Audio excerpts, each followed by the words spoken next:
Welcome back, my friends, to the show which never ends. With an anthropomorphic hen, come inside, come inside. Come join me and Viv, talk about creatures that live in the darkness of your id. Come inside, come inside. Come inside, believe me folks, it's great. Streaming on the last Wednesday at 8. Come inside and hear us, well you know. We'll take you places you want to go. Come and see the show. The Comedy Rhino. Come and see the show. It's great, you know. They're behind that boxes in criminal in a box. There's Canadian Dave Scott. Come inside, come inside. Goodness, it's his nibs. The one and only in Squid. Exposing late months of fibs. Come inside, come inside. Come inside. The show's about to start. An insane mix of science, crap and art. Come and see the show. It's good, you know. Come and see the show. The last Wednesday show.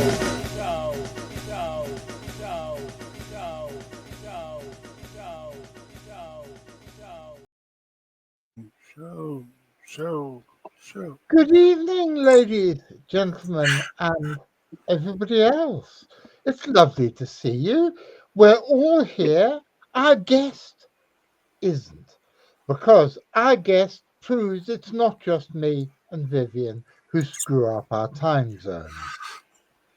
It was probably my fault because I really so badly understand time zones that I think that probably deep inside, I think the world's flat because I do not understand time zones at all.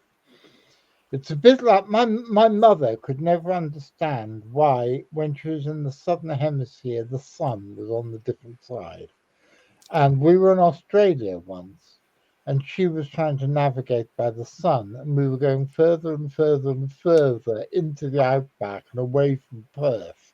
And my father was beginning to panic, but he always trusted my mother's navigation until he pointed out to her that we were in the southern hemisphere and we were going in completely the wrong direction. And I think I probably inherited my mother's view of that because emotionally, I probably think the world's completely flat. But welcome, everybody. We have, and our guest has arrived. Our guest is here. I'm just going to join him to the thingy. If I can find Such it. technical words. Hi, Richard. It's lovely to see you, mate. Lovely to see you too. Hi, everybody. Now, I've just done something stupid. What have I done? I am really doing badly today. So we've got Vivian. I didn't mean to do that either.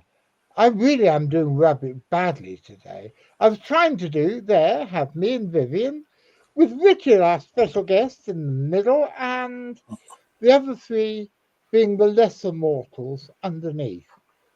But I would say that. why not? No.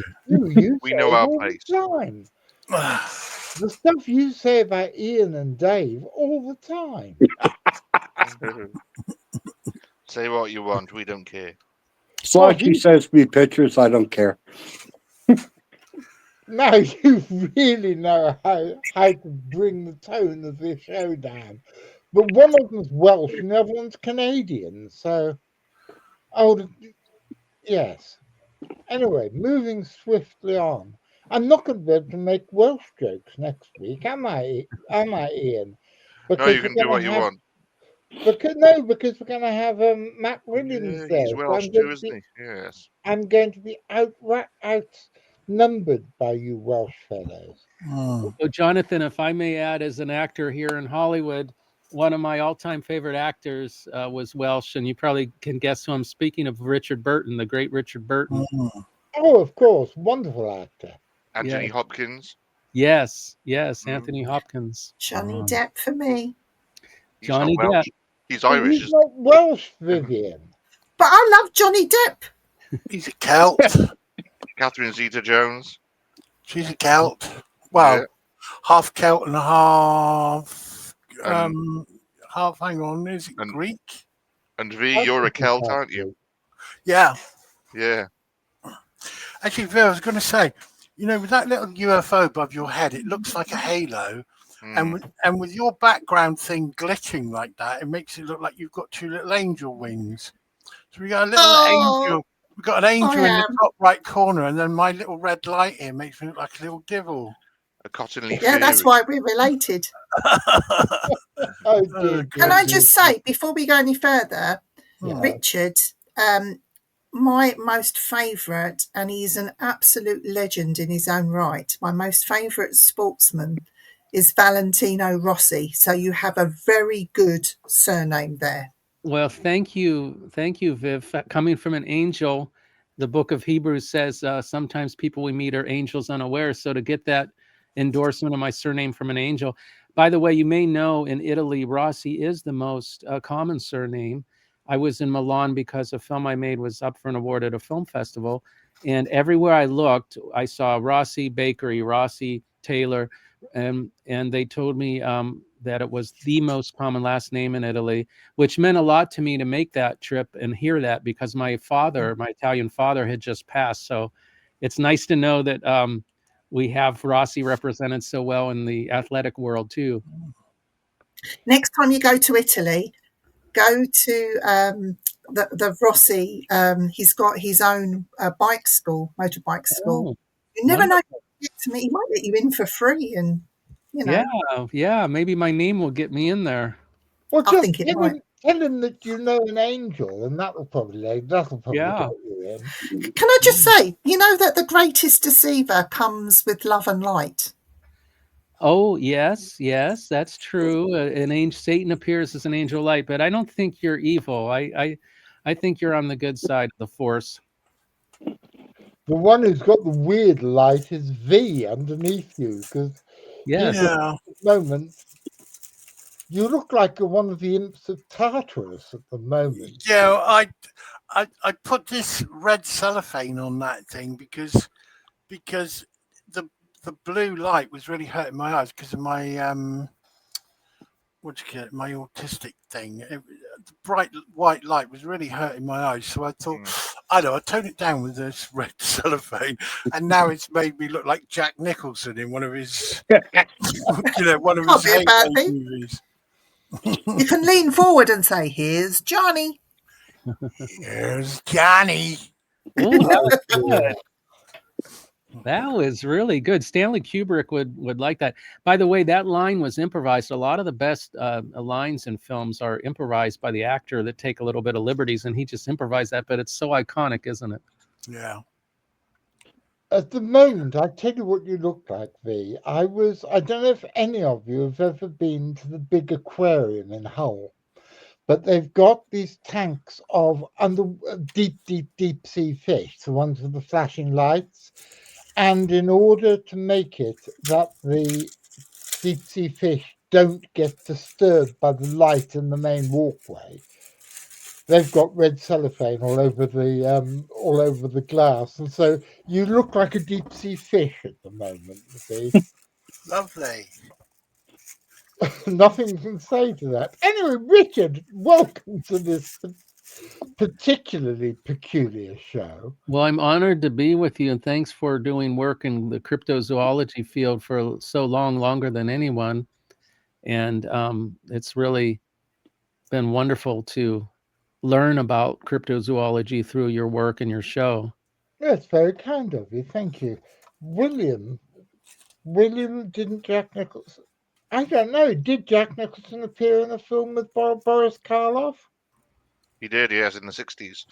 Mm. It was one of the Edgar Allan Poe. There was some Edgar Allan Poe films in the 60s, weren't there? And he appeared in one of those. Boris Karloff, Basil Rathbone, Vincent Price, Peter Lorre. Great. Yeah. Basil Rathbone. Yes. He was a brilliant Sherlock Holmes, wasn't he? Yes, he was. Yes, he was. I absolutely love those Roger Corman 1960s films on the work of Edgar Allan Poe. They were so fun.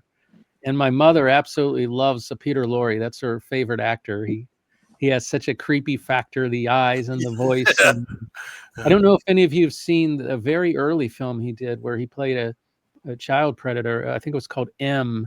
out of Germany. He was very, very young, but it's such a creepy performance. Oh, I've seen it. It's horrifically. It's really, really, really unpleasant to watch. He's so good. Yes. Like when he snatches the child, it just cuts to the balloon the child was holding going up in the air, and it's like an early masterpiece. I think it was Fritz Lang directed it. Oh, that figures. Yeah. Oh, I like Fritz. Brilliant. He was brilliant, Fritz Lang. Yes. Hi, Sarah. Hi, William. They're all coming in. The faithful all coming and joining us. Hurrah! Welcome. What I love about this show, Richard, where you are, do you manage to get out and do any cryptid hunting at all? Like, I'm thinking of Sasquatch, where you are. Oh, well, I co-wrote a book with my friend Kelly Tabor, who's going to try to join us in a little bit. But we wrote this book, Lucy and the Lake Monster, and I wrote it because I'm a grandfather about a grandfather and his granddaughter looking for Champ in Lake Champlain. And the book became popular, and Kelly and I started doing book signings. We'd have hundreds of kids showing up at all these bookstores. And then we made it into a movie, Lucy and the Lake Monster. But although I'm no expert on looking for Champ or cryptozoology, we had a very incredible thing happen that we weren't trying to make happen, which was we had drone shots as we were making the film. And in one of our drone shots, my character, the grandfather, and the granddaughter, we were in a rowboat that was about 11 feet long. And behind us is a large creature that looks like Champ swimming that we found on our drone footage. And so it's had a lot of discussion and hits on YouTube and things like that. So by accident, we captured some footage of what may be Champ. My co-writer, Kelly, who grew up by the lake looking for Champ her whole life for over 50 years, she believes it's definitely evidence for Champ.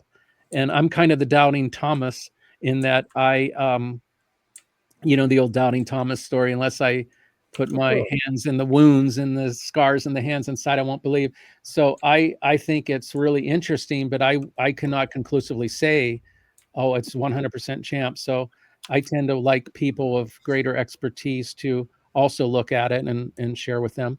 There was a similar thing in Loch Ness in recent times, wasn't there, where there's some canoeists on the shore and they got a drone going overhead, and then there's a plesiosaur type image in the shallows, but that was found out as that was uncovered as a fake. Oh, it was okay. Yeah, but it's a good effort. But no, the actual the image of the monster was found out to be an actual toy that you could buy, and they took the image of the toy and I think it's always good to have someone who believes and an absolute doubting Thomas together, because when you come together, you can make right decisions and look at it from different angles. I'm always having arguments with Jonathan about things like, what do you think this is? Oh, it's nothing, Yeah, I like that combination also, because I think you need that skeptic side. Kelly is the one that spotted the footage first, which was apropos because she's her whole entire life wanted to find Champ. So I thought it was poetic that she spotted it and then said, Richard, come look at this. And she believes so. In fact, she has had experiences where she saw a wake and something swimming right towards her that she believes was Champ. And so I love her faith, her childlike faith. And but yet at the same time, I'm always cautioning her to try to make sure there's evidence, and that goes with a lot of things, even conspiracy theories or things that she might read or see. She tends to be the true believer, whereas I tend to raise up the critical questions. So I agree with you, Viv. It's a good combination. Is she spiritual by any chance? Is she showing any mediumistic skills? Does she home in on that? Well, she's always been very spiritual and a very Christ-like person. We've had a friendship for decades, and she was always someone that had such a kind of Christ-like energy that you could, I could tell her my problems or my pain or things that were hard traumas in the past. And so she has a very healing energy. So she is very spiritual in that way. And in our film, Lucy and the Lake Monster, which, by the way, you can watch it free on Amazon or Plex or Freevee. You just have to see a couple commercials, but it's free. But in our film, I look at it as kind of, it's interesting you asked the spiritual question, because for me, it's like Champ is like an allegory for faith or God, because my granddaughter in the film has this childlike faith, and she's mocked for her faith in Champ, and bullies pick on her. So I see it as a like an allegory, like C.S. Lewis, for example, in his children's stories, you could see Aslan the lion as an allegory for Christ. And so I see her faith, her pure faith, as an allegory for a spiritual person, like you said, Viv. So I'm wondering, sorry, I'm wondering if you're more spiritual, you're more likely to see them than if you're not. Is there this link between?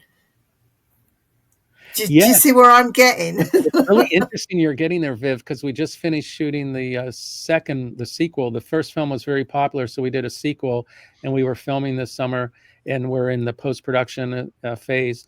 But in the sequel, we're taking a point of view that's exactly that the more spiritual people can see Champ. And we're thinking now in this one that maybe some of we don't show it. In the first one, I better not, Kelly would kill me. She doesn't like me giving spoilers. But we're thinking of going that route with the sequel, that maybe not everyone sees it, Richard, so the film itself, is it a fictional film, or is it a documentary or docudrama? What's the general approach of the film? Oh, thank you for asking. Yeah, it's a fictional film. So it's a fictional film. It is loosely based on my co-writer's childhood looking for Champ with her Papa Jerry. I play Papa Jerry. But it's definitely fictional, yes. Okay. Can I add Kelly to the stage? Is Kelly here? She is. Oh. We got messed up on our time. I'm hoping that I did reach her, and she was in the middle of, but I hope she gets in there. I told her to try to come in. There, Kelly, I've been talking about you for 2 minutes. Here she is. I was talking about how Christ-like and spiritual and wonderful you are, and here you are. You did make it. Well, thank you. I am outside. I was running errands with my parents. I thought the interview was at 6:00 tonight, but I guess there's a time change. Yes, we're all mix up. It's all my fault. We're all confused. I mean, it's all Richard's fault. I'm in Hollywood, California, and she's in New York, and I'm in upstate New York. I don't know if you could see any of the Adirondack Mountains behind me, but anyways, I'm outside right now. I tried to find a quiet spot. Thank you, Kelly, for coming. I'm so elated you made it. Yeah, and it's beautiful where you are as well. Looks beautiful. Yes, we're really thankful for the rain. Normally, all the leaves up here are beautiful, vibrant colors right now, but we've had it's been a drought, actually. And so a lot of the trees had already turned brownish. But we did get a rain yesterday and today, so I'm hoping things will get a little bit brighter because it's so pretty, the autumn leaves up here. Oh, Kelly, I noticed someone's named Simon said, hi, Kelly, and he asked if there's any other fictional films other than ours about Champ. I don't know if there is. I don't know if anyone else on the panel would know that. I could try to. I'm not aware of any. But ours, did you tell them ours is going to be a trilogy? Oh, tell them about that, Kelly. If John hadn't got that far. Yes, really? we've already got the first book and film out, and you can see it streaming. Richard's probably already said that, but it's on a lot of streaming platforms. And then also we're working on the second film right now, and the first time we wrote the book first, and then we did the film. But this time we did the film. We are actually currently doing the film. I did some more filming last week, and I'm going to be doing some filming up here at the end of this week. And we have a few more scenes to do after that. But after we get this all filmed and the movie going, we're going to be doing the book that goes along with it, which is called the novelization. So after that, we'll be doing the third and final piece, which will be it'll be a trilogy in the end. We don't know what that title will be yet, but yeah, the first one that you can see free now is Lucy and the Lake Monster, and the sequel is entitled The Secrets of Lake Champlain. And I did tell him already, Kelly, about how we accidentally caught what could be Champ in the drone footage, and I told him how you believe for sure it's Champ. Oh, I'm 100% certain. Oh, on YouTube, you could find it probably if you put in like Rossi Tabor drone footage, Champ or something, it would come up. Oh, yes. Yeah. And you know what? I noticed it when I was editing. I was editing using my big screen television at home down in South Carolina. And I noticed this thing under the water, and it was, I don't know how far from the boat, but it was as big as the boat. And I was shocked when I saw it, because this is footage that had been sitting for approximately 2 years, and finally, when we got to go through that part of it, I noticed it, and I called Richard immediately in California, and I said, go to, I think it was the 4-minute something mark, and look to see what you see. And he said, oh my gosh, Kelly, this is something that we miss. And I said, it's got to be, it's got like a skinny neck and a large, it's wide. It goes from skinny to wide, like the body, the girth of it. And do you want me to show it on here while you're oh my gosh. discussing it? Oh, sure. What I was saying is on my big screen TV, it looked a lot bigger. So I took a picture of it on my big screen TV, and then with my phone, I could go like this and make it a little bit larger. And it is a lot clearer than you would see on a little phone. And Richard put it online, and within like just a short amount of days, there were like 50-something thousand hits on it. And people were just so interesting. The whole like cryptozoology community were making comments. Some were really excited about it. Like, what could it be? You know, some really thought it might be it. And then some, of course, you had skeptical people too, but just, it was really neat seeing that footage online and having everybody get to look at it and, you know, make comments. And some people were really excited, because especially the people in our, when we told like the cast members about it, little Lucy, you know, every day she'd always wanted to see Champ. And she would say, oh, I hope we see it today. And most of the sightings you see it, people talk about it surfacing. So we were always looking for it on the surface, but little did we know that it was only feet or yards from the boat underwater. We did get to see it with our eyes at that time, but he was still lurking around, we believe. It looked like on the big screen that the skinny part, it looked like it was like going back and forth, and I envisioned it like eating. And then it looked like there were two, like on each side, that would have been fins or something that was kind of propelling it kind of forward. But it really showed up nicely on a big screen TV. And then when I opened it up, and it's in the lower right. If you look in the lower right of that screen, they're showing it now, Kelly. And right, it's as big as the boat. And so, of course, we got the measurements of the boat. Richard, you probably remember that better than I would. I have it written down somewhere, but it was as big as the boat. And so everybody was just thrilled and excited about it, that this had been captured. Yes, so, and the Sandra Mancy photo is very iconic, and we, you know, and that's awesome. But one thing that a lot of people discussed about it was the fact some of the Skeptic magazine said Sandra Mancy's photo didn't have anything for scale to see how big it was, whereas our boat was 142 inches from the tip of the bow to the stern, about 11 feet, and 50.5 inches at the widest point. And the creature appears to be larger than this boat. And so that gave the scale that a lot of people were saying was lacking in the Mancy photo. And so that was quite interesting. I never thought about that scale aspect, but it's kind of true, because Kelly and I were privileged and surprised to be shown the original Polaroid of the Mancy photo. And we didn't realize they were going to do that for us. A museum up in Vermont said, we'd like you two to come into the back room. And they had the original Mancy Polaroid, and it was like seeing the Holy Grail. But one thing I noticed from the photo, seeing it live, the actual Polaroid, was that you could see it was rather close to the shore. Therefore, I wondered how big it could actually be, because the water's shallow, of course, when you're close to the shore. Whereas in this situation, it was like in the middle of a deep part of the lake, and it appears bigger than our boat. Yeah, right now the lake level is really low. It's the lowest it's ever been, from what I understand. And I remember I was kayaking last week. I was actually doing some filming, and I was way out, and I put the oar down in the water, and it only went up like a foot above the oar. We could not believe how dry it was. How low the lake was. And so we're really thankful for this recent rain. Well, you know, boaters have to be careful right now because it's so low, and they're, you know, tree stumps and trees stuck, and and like it's easy for the boats to hit it. I was reading something online today where there was one big tree and a big tree root ball that was only 6 inches from the surface, and boaters were having to be careful, and someone had to go and move it because it was in an area where a lot of boaters were. So it seems like there would be better sightings right now with the lake so low, because it's got fewer places to go. But I haven't heard of any yet. It's a big lake, though, isn't it? So plenty of hiding places. Yes, I think I want to say it's 400 feet deep in places. I can't remember exactly how long it was, but Richard might remember that. Good point, Ian, because compared to Loch Ness, it is so much bigger.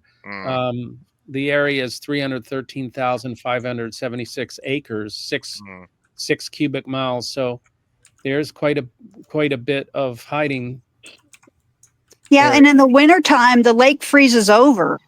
I mean, there's a lot of they have big communities of ice fishermen out there, and they have the big shanties, and the trucks will actually tow the shanties out onto the lake, and some of them have wood stoves in them, and they have holes drilled in the floors, and people just sit inside with their tip-ups and they fish, and they get a lot of smelt and other fish. I remember fishing when I was little, ice fishing in the wintertime. It's nice to have a shanty because that cold north wind gets pretty cold out on the ice.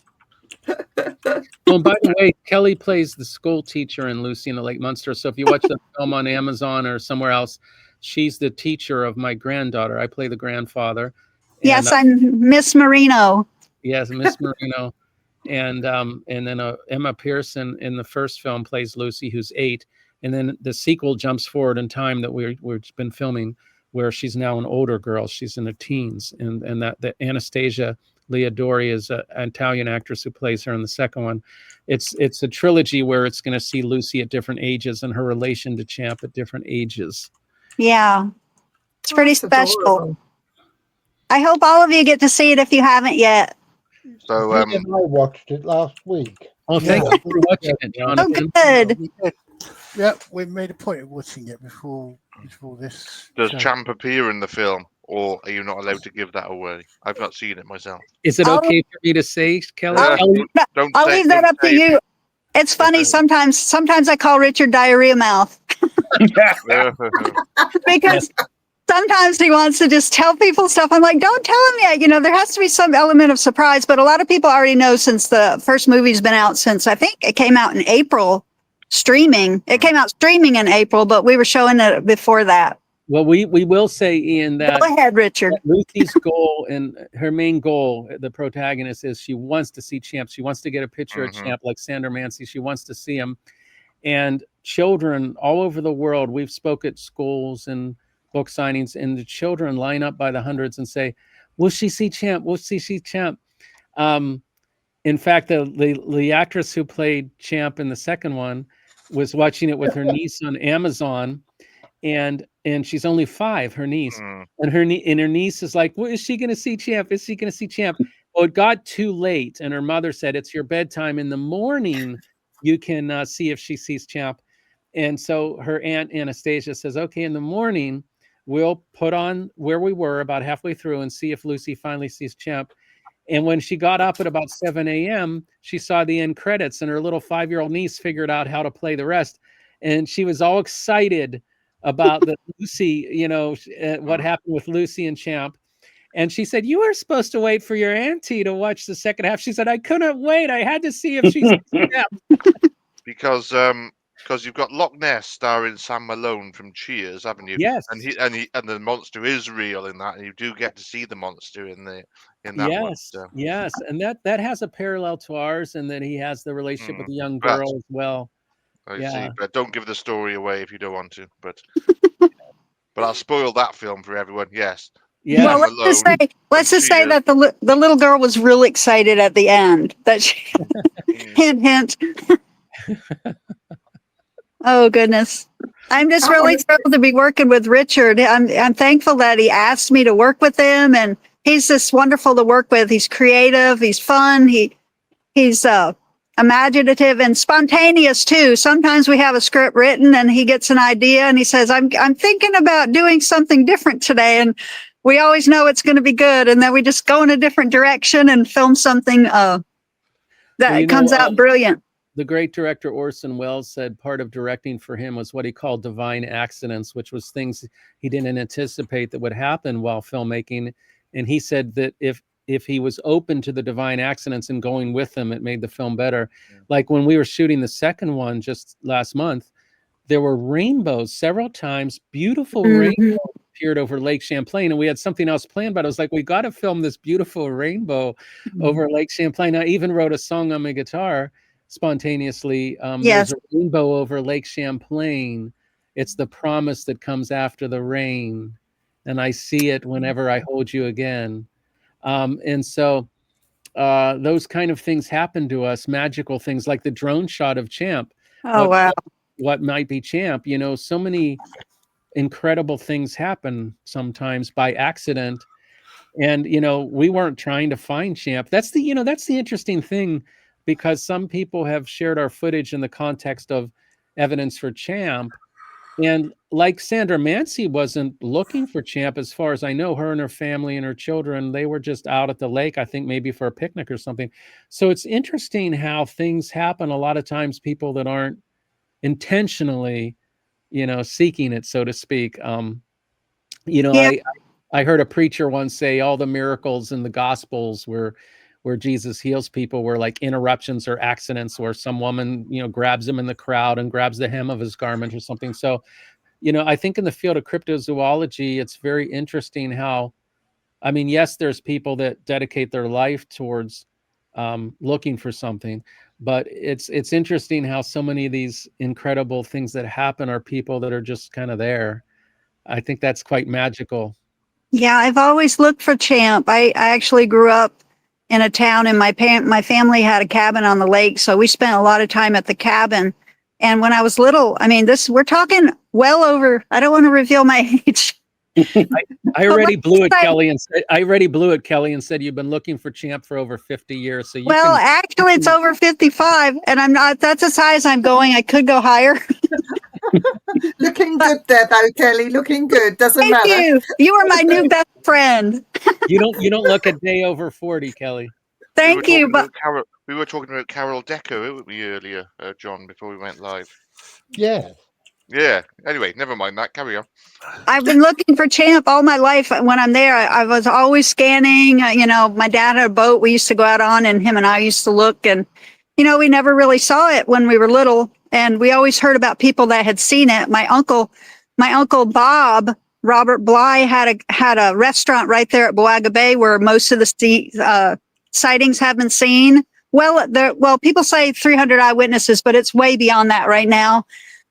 But he had a bar and restaurant. And of course, from his bar and restaurant, a lot of people claim to see Champ.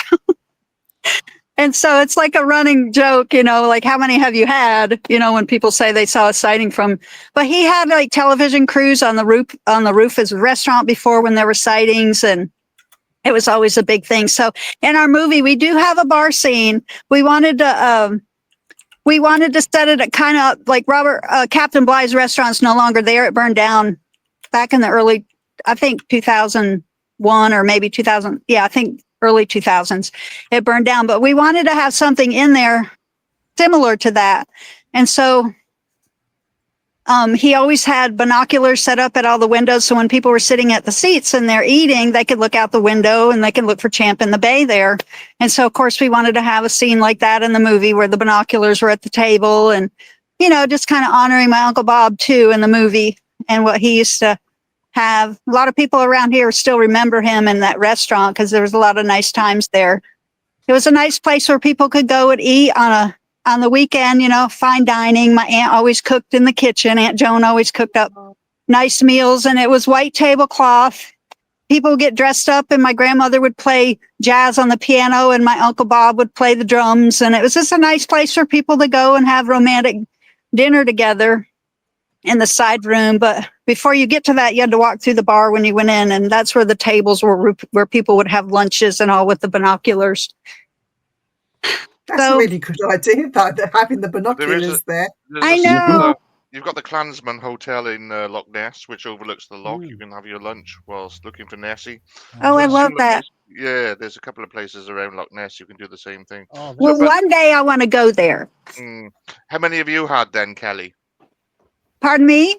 How many have you had sightings of I champ? have never. The only sighting I've seen is in the drone footage. Ah, right, okay. Oh, I did tell Now, him about your experience with the wake, Kelly, swimming Yeah. towards Well, you that you thought might have I been. think I might have seen the effects of Champ before, and that was from the same cabin that my father helped build when he was a little boy.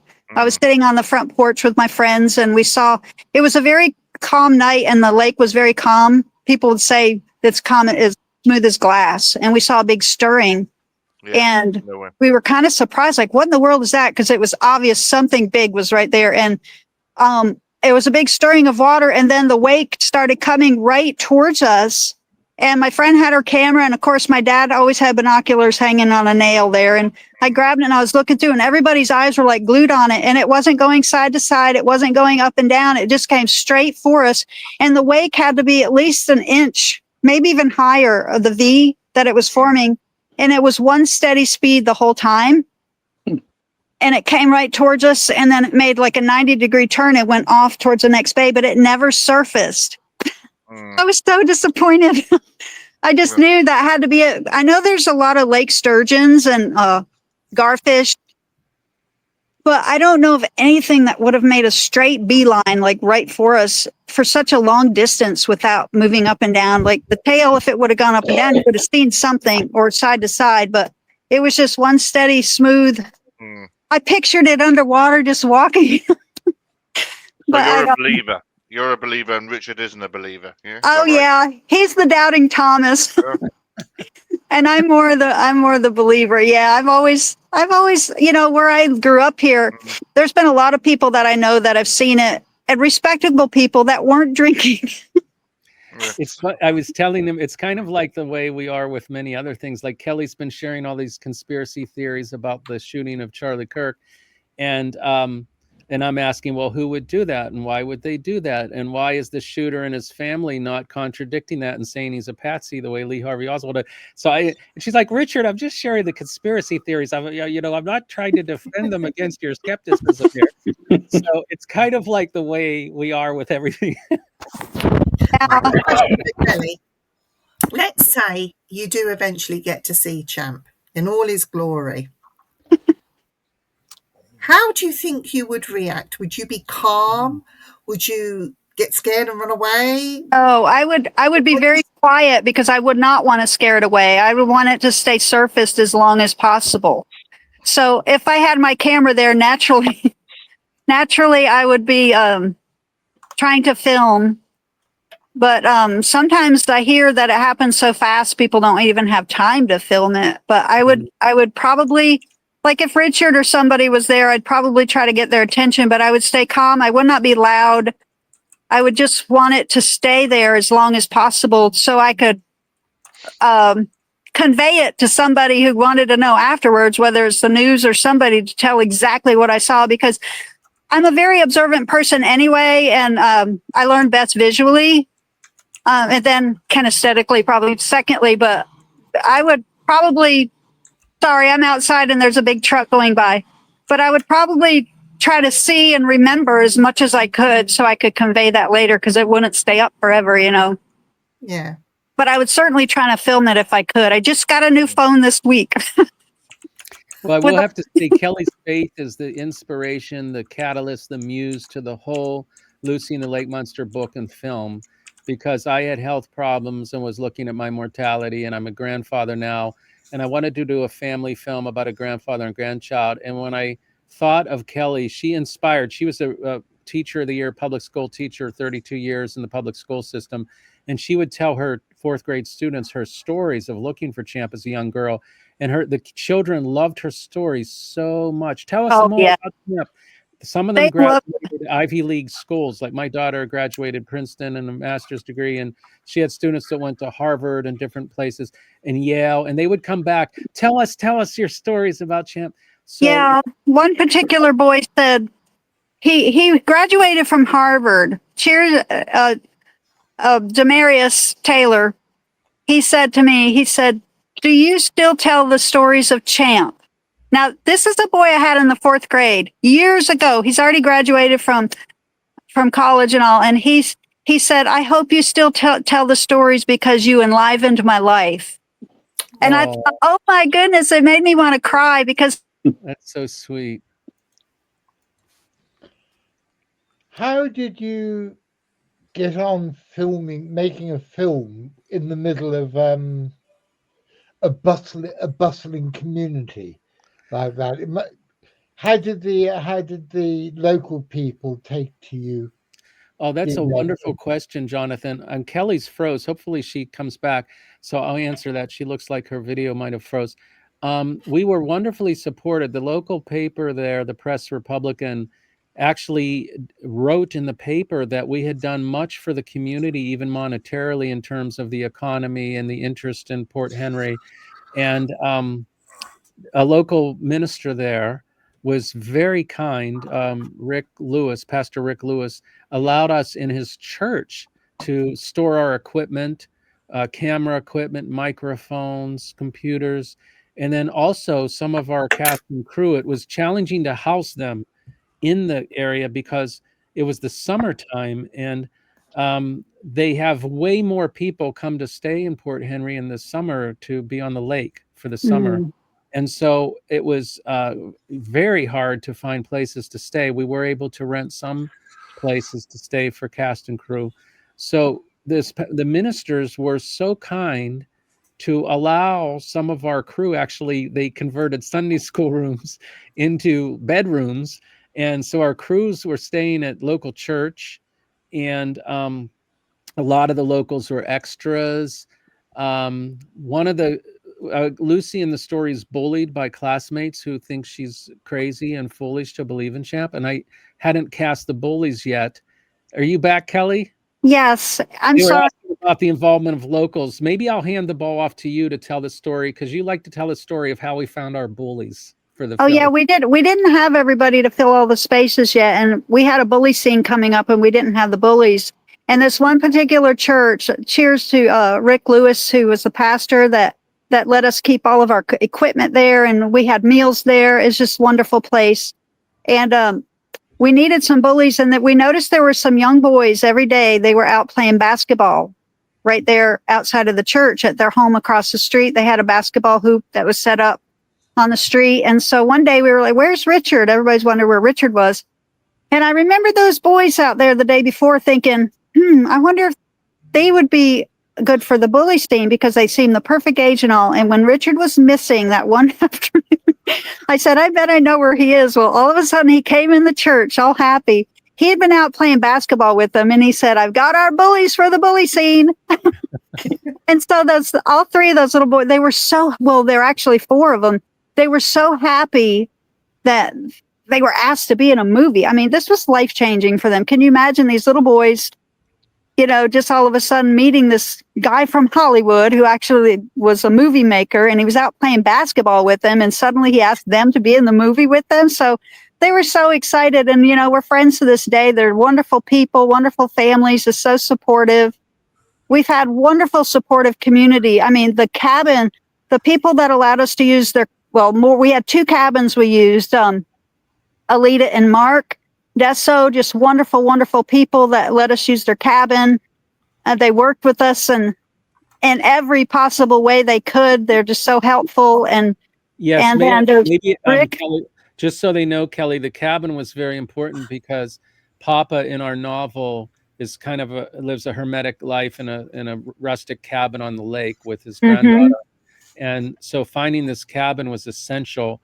And he would go out on a rickety rowboat every day that was called Gramps' Boat. Now, here's the incredible thing. We didn't have the cabin, but we met some friends who owned a place called Home of Champ, and they sell Champ merchandise in Port Henry, New York, Andrea and Cal.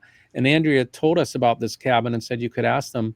When we got to the cabin to ask them if we could use it as Papa's cabin, and I started telling their story about a grandfather and his granddaughter going out on the lake, we noticed that this couple was emotionally affected. And Alita, the owner with her husband, Mark, she takes me, she goes, "You have got to see this." And she takes me and shows me a rowboat, and it has painted on the rowboat, Gramps' boat. And she said, "I went out on this boat with my grandfather as a little girl. It was recently missing. The waves of the lake kind of took it away, and we lost it. And we put out a call Storm. Yeah. online." And why don't you pick it up from there, Kelly? There was a really bad storm on October night, and the boat, it was so bad. The storm was so bad that it carried the boat away, and she was devastated because her grandfather, who had passed away, had left this boat to her, and it's so sentimental. Well, within minutes, there were like hundreds and hundreds of shares of people, and everybody on the lake, they were trying to find Alita's boat that her grandfather had given her, and they found it. It was far away. It floated far away, and one man was really nice and helped get it back to where it was supposed to be. But so this cabin's quite magical. It's hard to find. They're into cryptozoology, so you have to go through these woods on a windy road that it's almost scary to people. Like, will my car survive this drive? And they have all these signs up: Bigfoot, it lives here. No trespassing. Watch out for Sasquatch. So to find this cabin is it's a mystery. Like, locals wonder, where is that cabin they found? And some people will go by on the lake trying to find it. And in fact, one of the actors, Hawk, had a scene at the cabin. He was in the first film, but in the second film, he had a scene at the cabin, and he was excited. I'm going to actually see the famous cabin from the movie, Yeah, and there's another cabin, too, that's further up the lake, about 15 minutes north of there in Westport.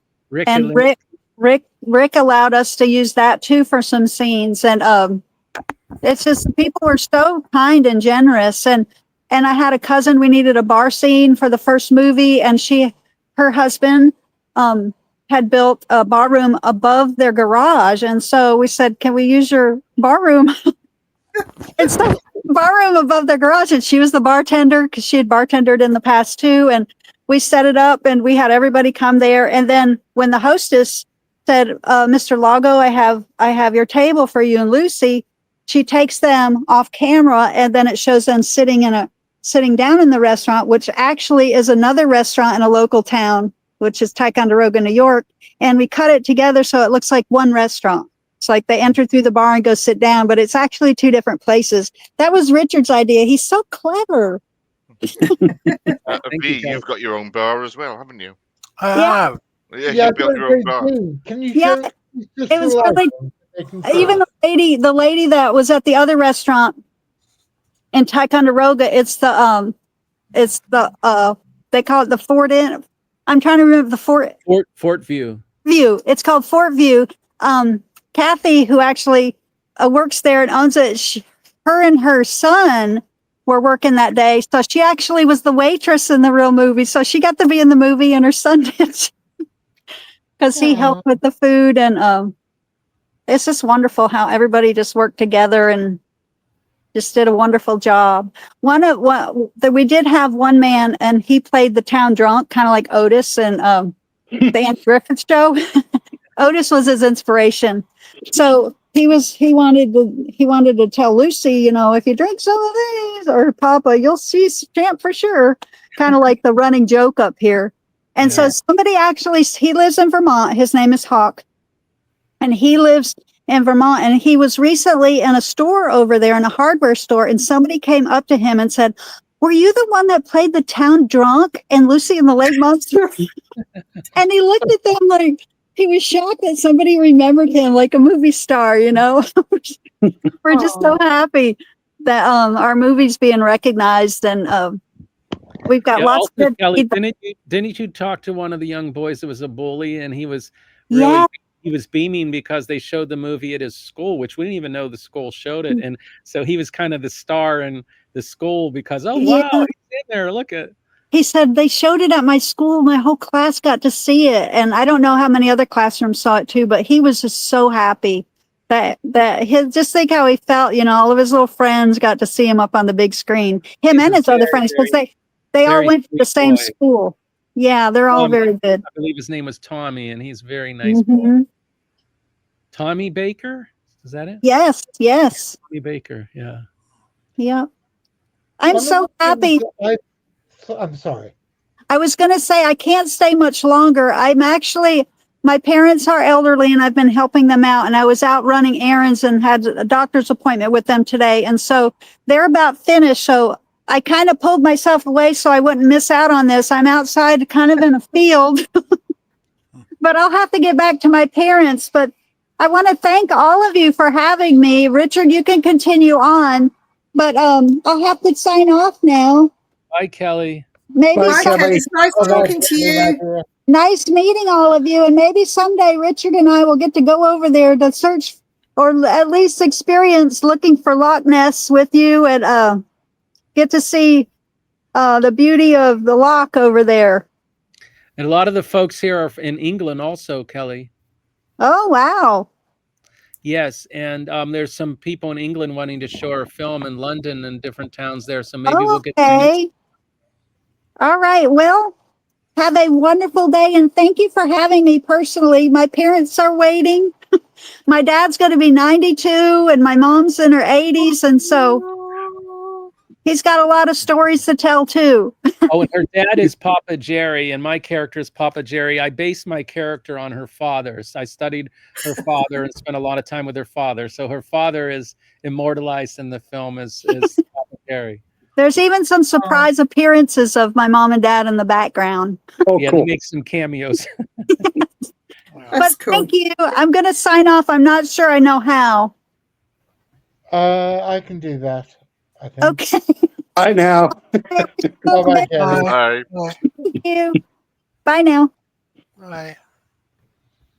So, Richard, can I ask you something? Yes, sir. You've got several recurring characters in the movie, in the first movie, Papa Joe and the little girl. Obviously, they're going to be in the second film and the third one. Yes. Do you have other recurring characters? Like, what about that horrible Beamish character? Does that one crop up again in the second movie or the third movie? In the second one, the character is referred to as kind of, there's new villains. I don't know if you remember Batman in the 60s, Adam West, but it's Adam West had villains, different villains that would come and go. So you might have the Penguin one week and the Riddler one week and the Joker another week, Mr. Freeze, and Catwoman, of course, the lovely Julie Newmar. So this is new villains in the second one, but there's references to Beamish, kind of directing them a bit. Yeah.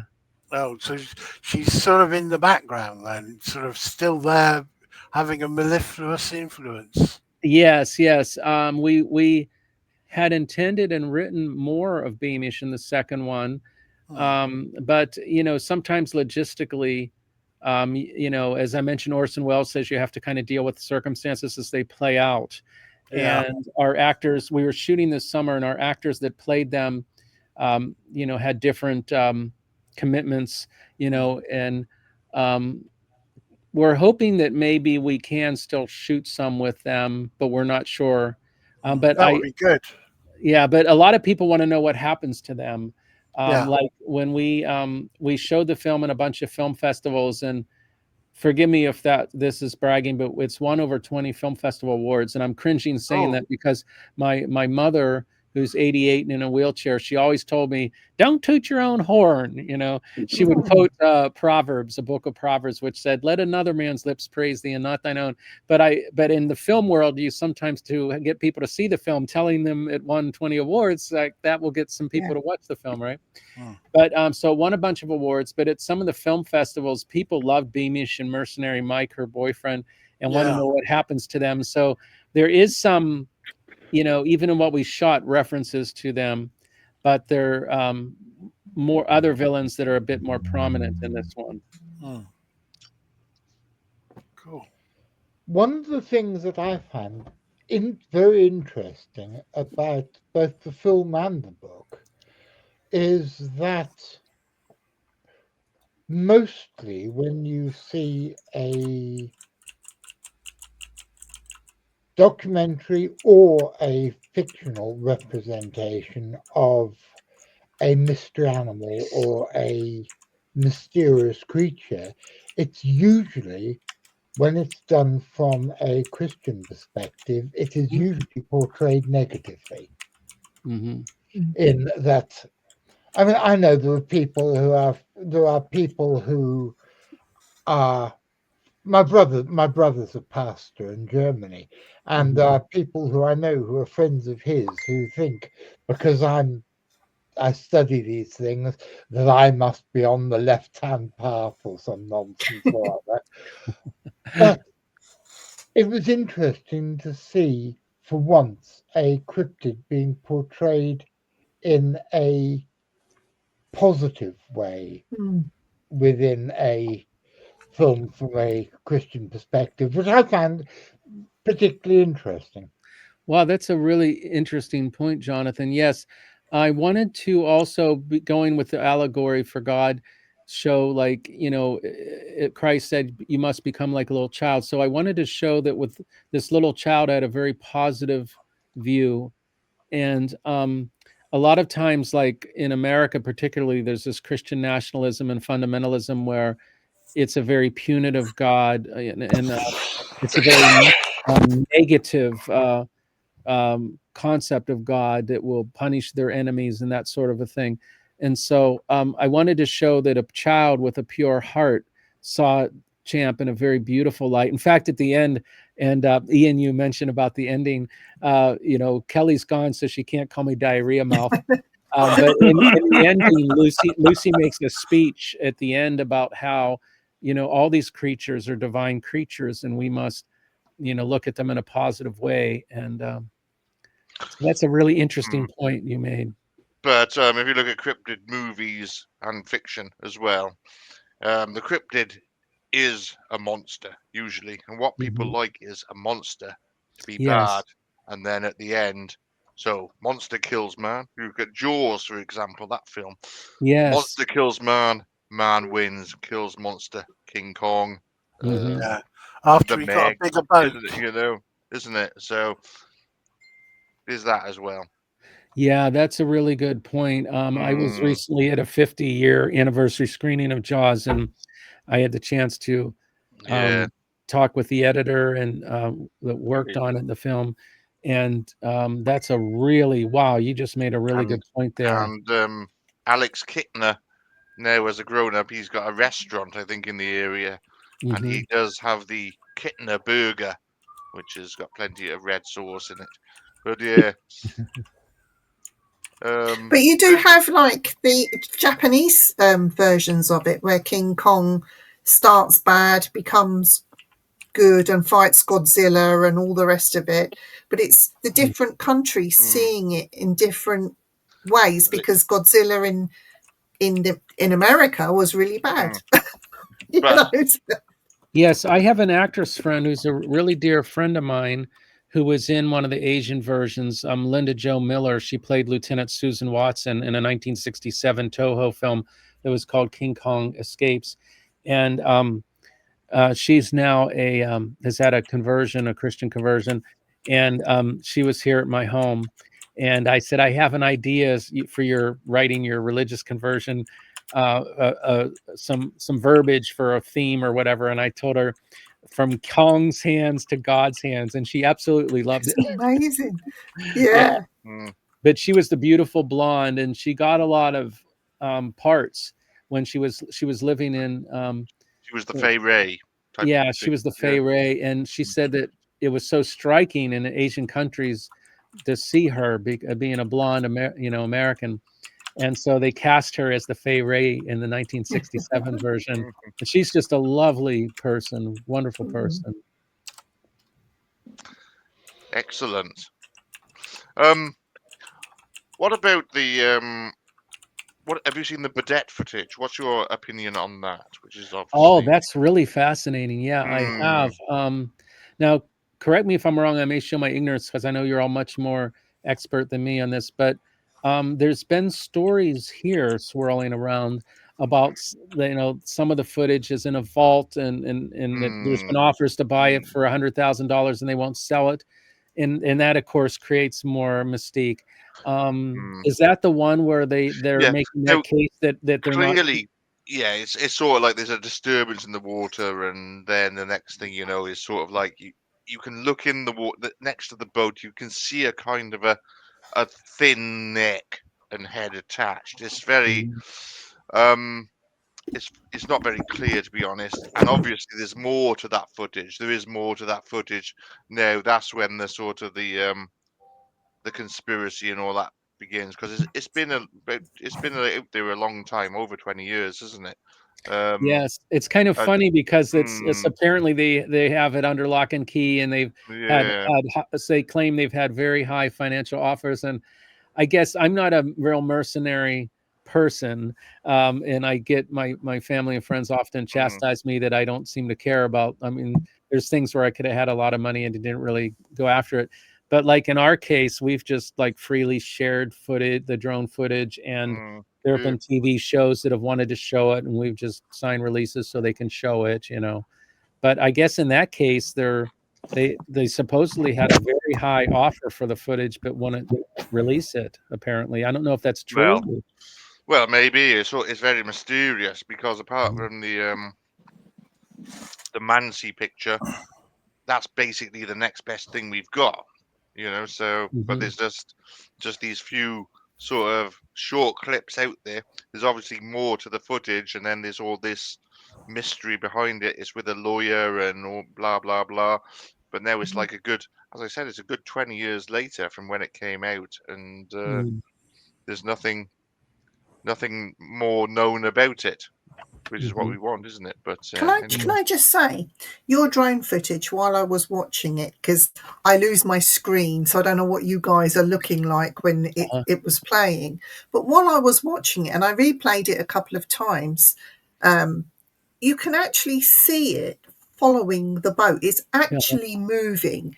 So no one can mistake it to be a large rock or anything like that. Yes. There was somebody in the chat that said it looked like a whale. To me, it didn't look like a whale. I didn't see any like fins or anything like that on there, and it glided quite smoothly. So that is a quite incredible piece of footage. Possibly the shadow of an aircraft. You would see it dark. You wouldn't see it. Surely you wouldn't see it as a grey. It's interesting that you said that, Viv. In light of your earlier question to Kelly, you asked Kelly, how would you feel if you actually saw him? I have a retroactive emotion in that when I realized, oh my God, it was following right behind us. And that was me in the boat with little Emma Pearson, the actress who played Lucy, who was 8 years old. When I realized, oh my God, that was swimming right behind us, I had like a retroactive, oh my God, you know, like I had done horribly wrong. Yes. Yeah. It's like it was doing like, I'm here in your face, non-believer, you know. Yes. It was looking for its dinner that day, wasn't it? Throw Richard overboard. Little Lucy looked quite let's go there. Yes. And I'll admit, when Kelly said, "Oh my God, wait, you got to see this," well, I've had not, you know, I've had other oh my gods from Kelly. Like just yesterday, it was about the Charlie Kirk scene. Oh my God, there's footage where a chair goes through a table, and it's in Charlie Kirk was a hologram. And there's a projector that was a hologram projector, and it wasn't a real shooting.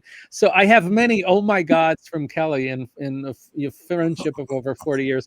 So she said, "Oh my God, wait till you see this thing on the footage. I think could be champ." I'll admit to you that I was like, okay, Kelly. And then I looked at it and had the reaction you did, like, wow, there's something moving behind the boat. Something's there. Yeah, definitely. Have you got any other sort of paranormal, cryptozoology type projects on the go, Richard, or have you been involved in anything like that in the past? What's the... Yes, well, we have the sequel, Secrets of Lake Champlain, and I don't know if, you know, I don't know if UFOs are in the same realm. Maybe not. That wouldn't be cryptid. Yeah, we can go for that. Yeah, of course. But when I was about 14, I did see some UFOs flying in all directions. I was in the middle of a field. We had a lot of acreage and lived in a rural area. And I called my brothers. I was out in the field playing my guitar, and I called my brothers to come see it. And a couple of my brothers came out and saw it and witnessed as well. My brother Joe was still alive. We'll talk about it. And it's something I don't really talk about, but two of my brothers saw it, and my one brother who's still alive vividly tells the story. My other brother, sadly, my youngest brother who saw it with me, died of an overdose of fentanyl and heroin. He was a great guitar player, but sadly, we lost him young. So experiences like that made me more open-minded, though I look for evidence. I'm not closed-minded. I'm very open-minded to something different. And I also went through like the feeling of, and even just saying it right now, the feeling of fear of ridicule or people thinking you're crazy. And so I have sympathy for those that have seen Champ that are hesitant. Like Kelly has people within her, family that are older that have had Champ experiences. They're actually still to this day a little afraid to talk about it because they think, oh, people think he's nuts. Yeah, not in this company though. Obviously we have the community here, so you can always. It doesn't matter. We're pleased when people. You can say anything. It doesn't matter. We don't care.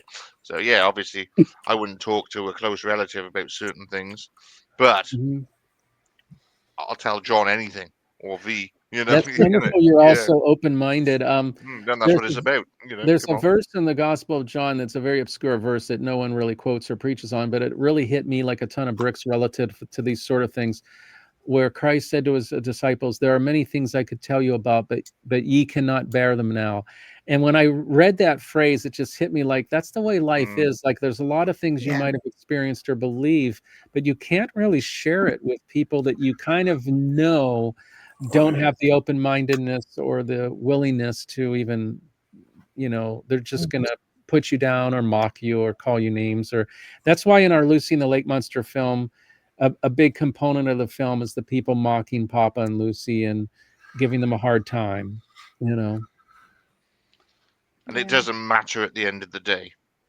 That's isn't it? That's the overriding factor, I would think. Even though I've not seen the film, I can tell that's one of the morals. Yeah, just exactly. And just the fact I made this film with Kelly and talk about the possibility of Champ. There's people that know me that have written online that I've gone nuts and I'm crazy and I'm promoting Champ and that's good. I'm off my rocker now. We all are though. All of us here are off our rocker. So. But then you're speaking up. Huh? You're speaking up for the child that's seeing and experiencing, because I've had that as a child where I used to see ghosts, and I tell my mum or tell whoever around me, and I was petrified as a child, and I got told, be quiet, they don't exist.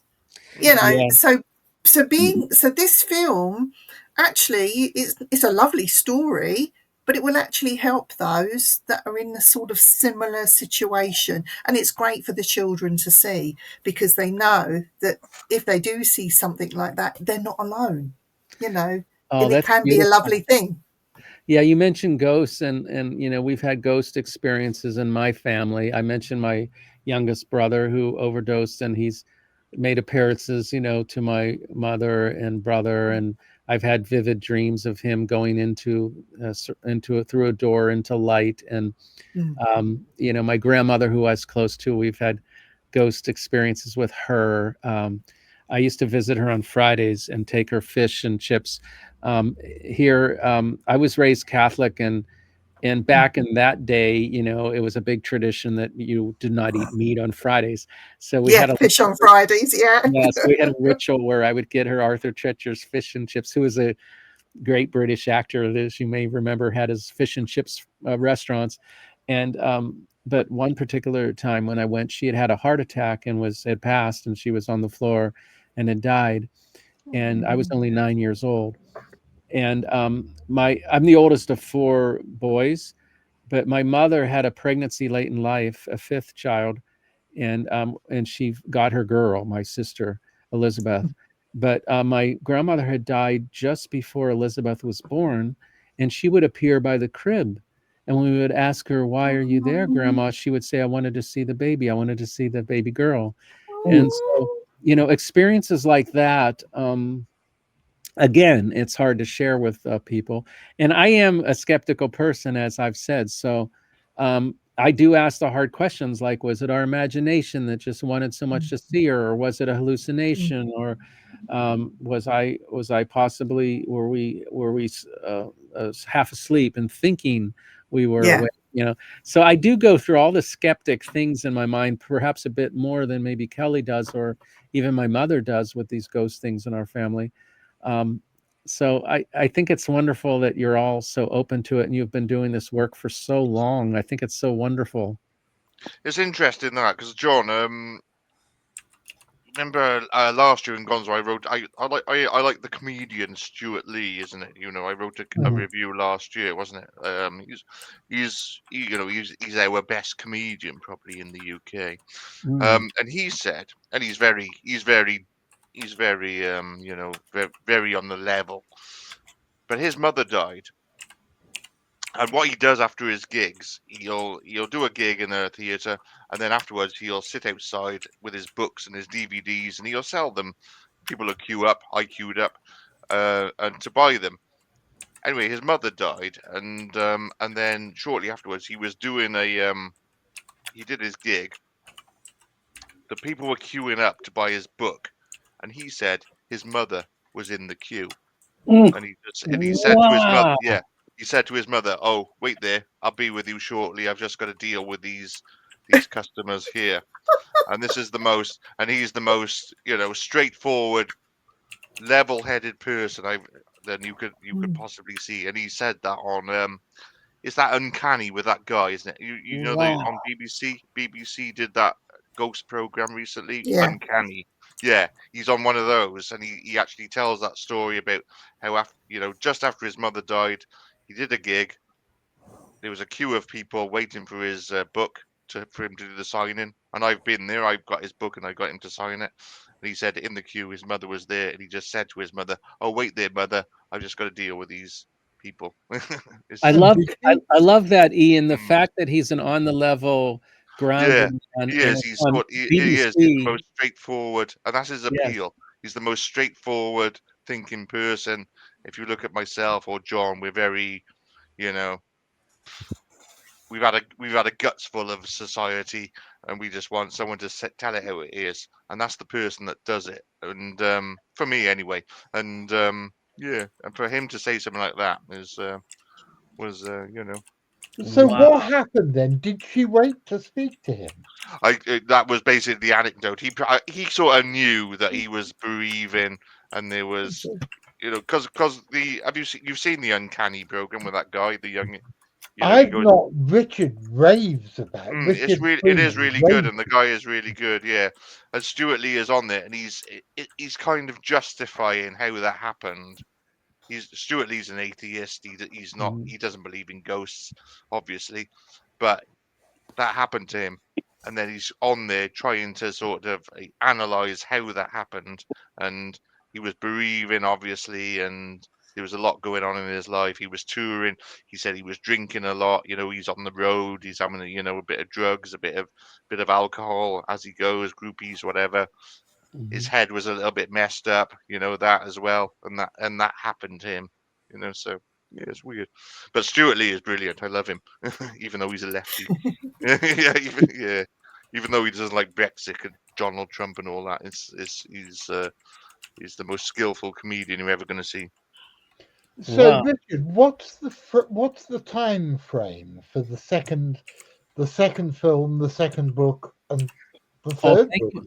Thank you for asking, Jonathan. Yes, the first book and film are out there already, Lucy and the Yeah. Lake Monster. The second one will come out next year. I've been editing very hard myself, putting together the first cut of the sequel, and it's looking really good. And I have another editor, Colin, who's going to be polishing my work. And it's going a lot faster on the second one.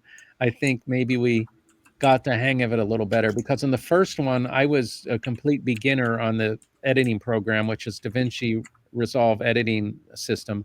And so I think my learning curve was just so high that I was a bit slower, but I'm pretty quickly getting this assembled. I have maybe like 40 minutes or so already assembled on the sequel. So it's going pretty quick.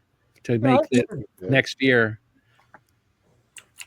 And dare I ask for volume 3? When will the third and final? Well, I hope to be simultaneously doing two things. To be, when the second one comes out, I hope to be shooting the part 3 as we're marketing part 2, which was kind of the case with this. We were working on the sequel as we were out at film festivals and making appearances at screenings of the film in movie theaters and schools. And so we'll be simultaneously next year making part 3 as we're releasing and promoting the sequel. And it's just really wonderful to see a character like Lucy and how her relationship with cryptozoology and Champ evolves, as she matures and intellectually and emotionally. There's that childlike magical faith as a child, but she still has a relationship with Champ. As I'm going to walk away from my phone because if someone leaves a voicemail, I don't want to disturb us. I'm going to walk into a back room. Sorry for the movement. All right. Somebody's calling and you'll hear them, Richard, where blah, blah, blah. So I'm going to walk to another room. Here I am. Oh, and there's Lucy and the Lake Monster. There's our poster right there, I think. Oh, that's a good bit of product placement. Yes. Yeah, there you go. So like in the first film, I see her as a childlike faith. It's a very literal experience of Champ, whereas in the sequel, it's it evolves more, and it's a bit different. I'm looking forward to it. I enjoyed both the book and the film. Oh, Jonathan, I'm so honored that you enjoyed both the book and the film. It means a lot for someone of your status that all of you have been doing this so much longer. I've always liked cryptozoology. I've been quite fascinated by Bigfoot. I had a podcast where I had different Bigfoot hunters on in the past. I had a radio show on FM radio, and also it was a podcast in the internet era. And so I've always been fascinated. I remember when I saw the Patterson footage as a little boy when it came out. They had a movie based around that footage that came to the theaters, a small movie theater. And my dad took us, and it was just so amazing that shaky camera, and then you see Bigfoot making that walk the way he did, swinging the arms, and I've followed all the theories, both those debunking it and those that believe it was authentic, and the guy that claimed he was in the Bigfoot costume. And it's just so fascinating to me. It's also interesting, some articles, and not to put ourselves on that level, but others have written that our drone footage reminds them a bit of what happened with the Patterson footage, in that, a lot of people are discussing whether, it's real, or debunking it, or saying, is it moving? Is it not moving? Is it this? Is it that? And it's, some say it's so convenient that this footage came about when you have this film, like it's like a marketing trick, which it is, and it has got a lot more attention about us. But it was just one of those things that happened that way. I mean, it sure looks like it was great marketing, but it just happened. I mean, Kelly's the most honest, ethical person ever I've known, and she would never make something up like that or just do it as a stunt. And she found the footage and showed me, and yeah. Well, whatever it is in the footage, in order to have faked it up would have taken so much more technical expertise than I think any of us could have done. Yeah. Yeah. In fact, I never used a drone. Our cameraman, Daniel, was doing some filming for some missionary type groups. And he, has a very religious commitment to film people trying to do good works. And so he was making films to promote, these charitable people. And someone, just out of the goodness of their heart, donated at the last minute before we shot, here's a gift to you with your film work, and gave Daniel this drone. And when we've got this, the funny thing with the drone footage, none of us had ever used one. And we literally opened it out of the box and the packaging. And I said, it'd be wonderful to get some drone footage. I think it would add some production value to the film, some aerial shots. And so Daniel said, well, we'll try. So for a day or two, we would send that thing up, and some of it's quite jerky because he was learning how to pilot it. And so some people have said, well, I want to see more of the drone footage, above you and Lucy in the boat. The problem is it wasn't like an intentional thing where, in a perfect world, he would have lowered that drone and gotten closer on Champ and all that stuff. But literally a lot of the footage it's jerky and it's going off the wrong direction because we didn't really know what we were doing. I was filming with a drone yesterday, and 80% of it's complete rubbish footage. Yes. Because they're not easy to navigate.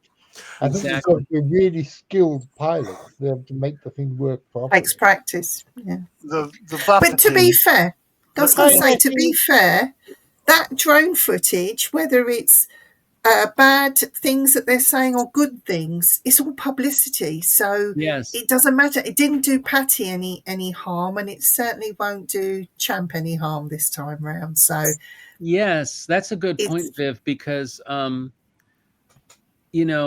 dare I say, I think there's some jealousy in the cryptozoology world that we got some of this attention. So there have been some that have, I think, debunked it from that motive of they got this instead of I got this.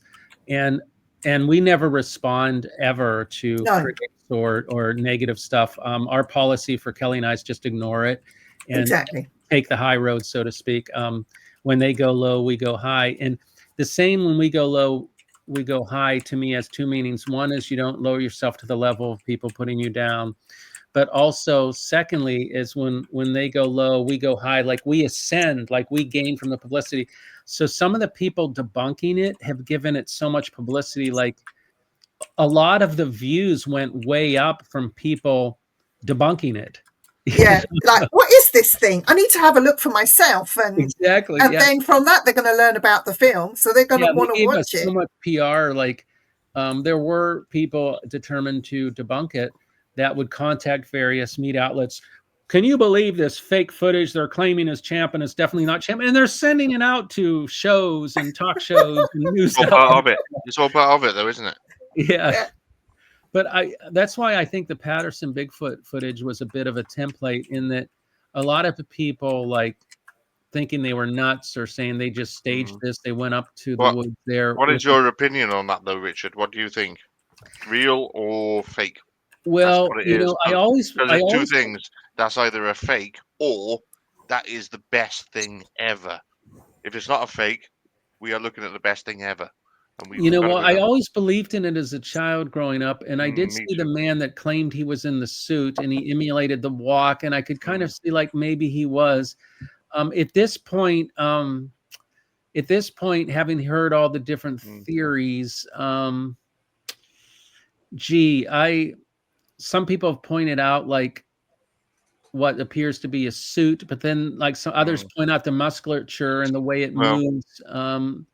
And it has breasts. It's female, apparently. Yeah, but it's not clear. The thing is, there's that book by Greg Long, which is an awfully written book. However, it character assassinates Roger Patterson, and you think if that's right, then it probably is a fake. Unfortunately, but it might not be. That's just my view.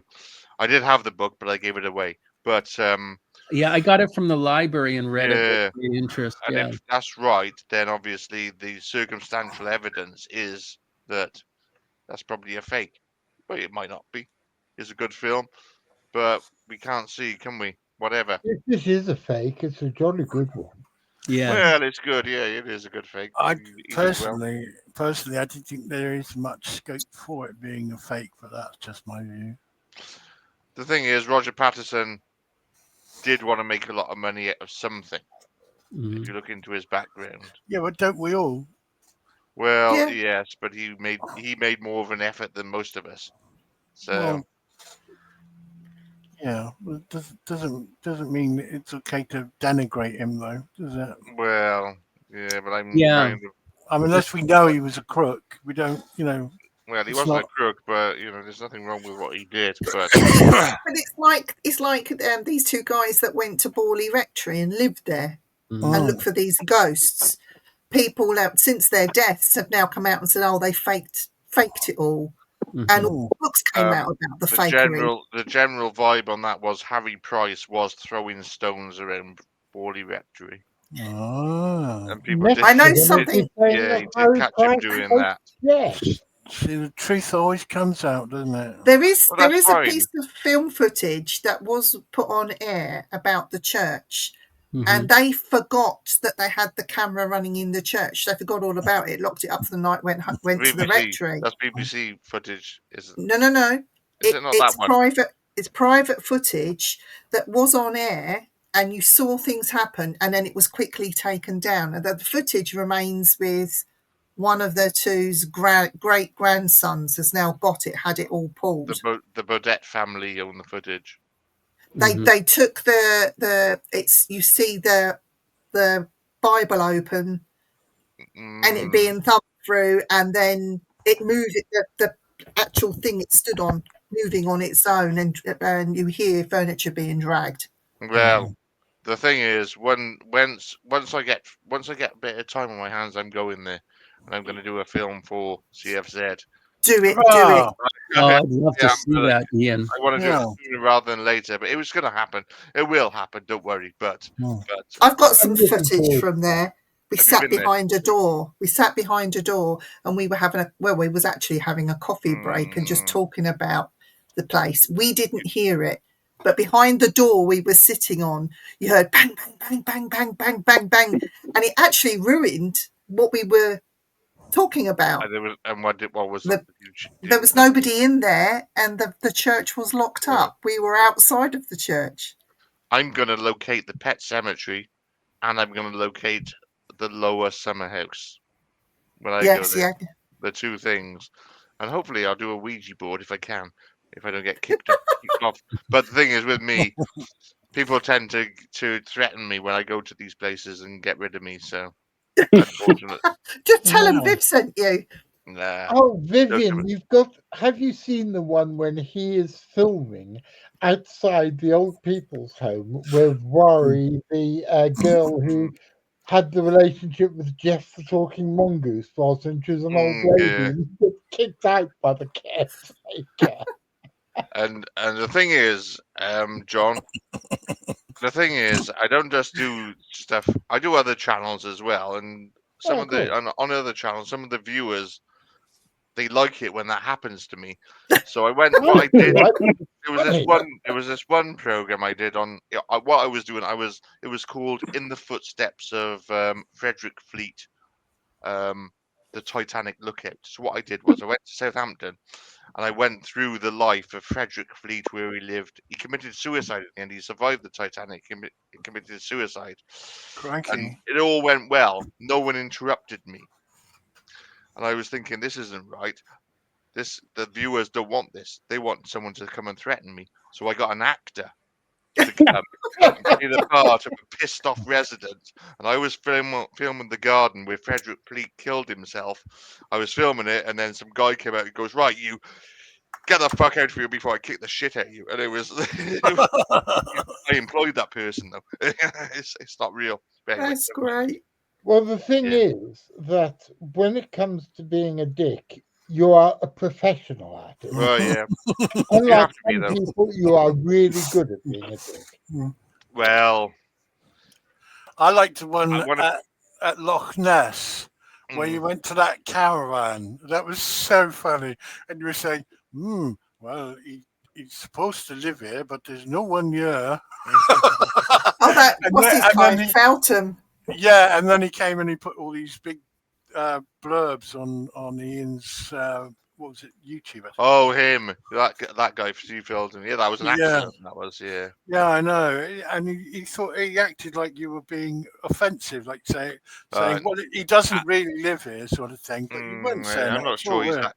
I don't think he's that intelligent, that guy, but he didn't quite get what he was doing. No, he didn't. You know, anyway, we're not really that bothered, you know. In fact, it's good. I prefer that anyway. It was hilarious, though. I did a TV show with him once. Yeah. It was the one when I got very drunk with Brian Blessed afterwards, and he really did not get what we were doing. Yeah. Yeah, it doesn't matter, you know.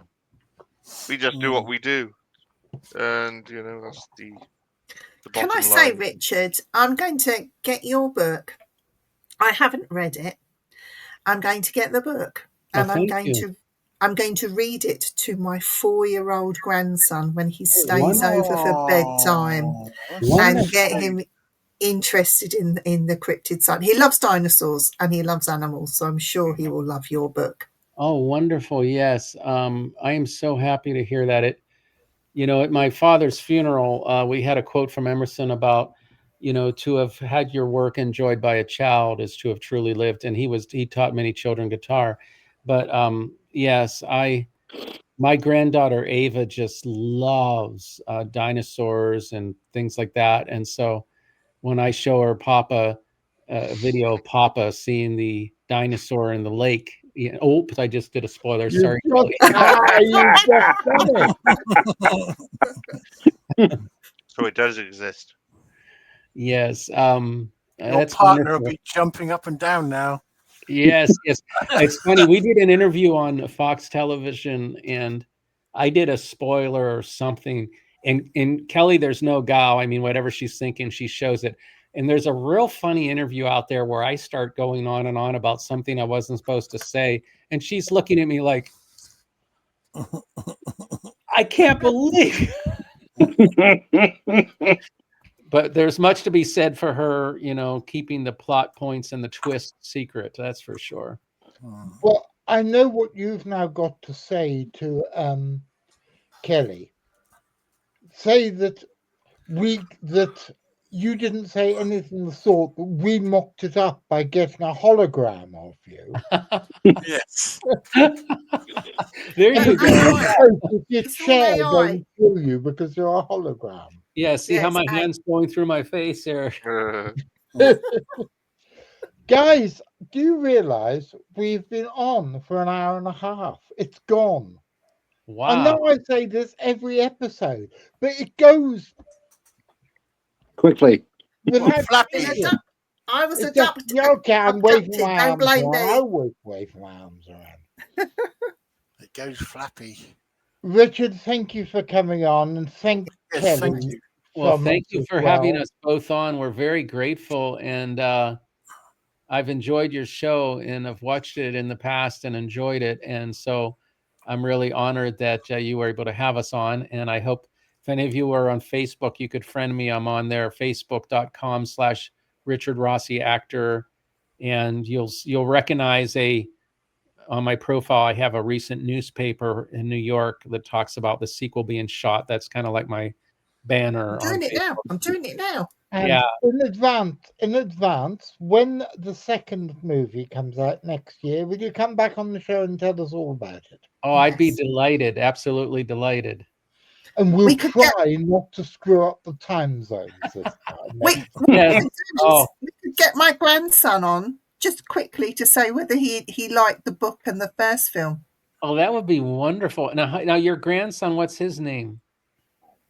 Darren. Oh, wonderful. And he's 4 years old. That's so wonderful that we have grandchildren, around the same age. Well, my granddaughter is getting the book at Christmas. She doesn't know yet. Oh, wonderful. She does now. Good idea. Do you honestly think that her mother would let an impressionable young lady of 11 watch this show? Oh, your granddaughter is 11? She's 11 yesterday. That's a wonderful age for it also, because the protagonist, Lucy, is 8 and she turns 9 in the book. So that's very close to her age. Mm-hmm. Yeah. But thank you for coming on, Richard. Thank you, and keep up the good work. We most certainly will. Thank you, Richard. Thank you. We'll be back in a month's time, and next month we have Roland Watson from the Loch Ness. What's it called? Expert. The Loch Ness thingy. What's it called, Ian? Tell me. He's a blogger, isn't he?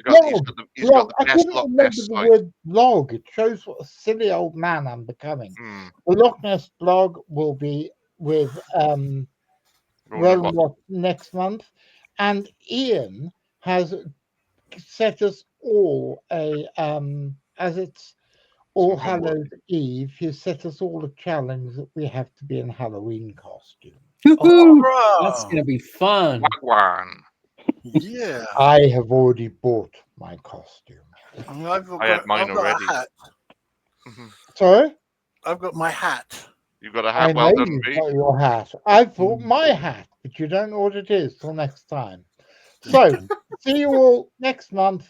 God bless you all. God and bless thank you you all. all for watching. Okay. God bless. Bye. Bye. Bye. Time to go home, time to go home from your simply spooky adrenaline ride. Time to go home, time to go home, even if you're terrified. Goodbye. Time to go home, time to go home. Vivian and her weird friends are all going home. Time to go home, time to go home. Vivian is waving goodbye, goodbye, goodbye.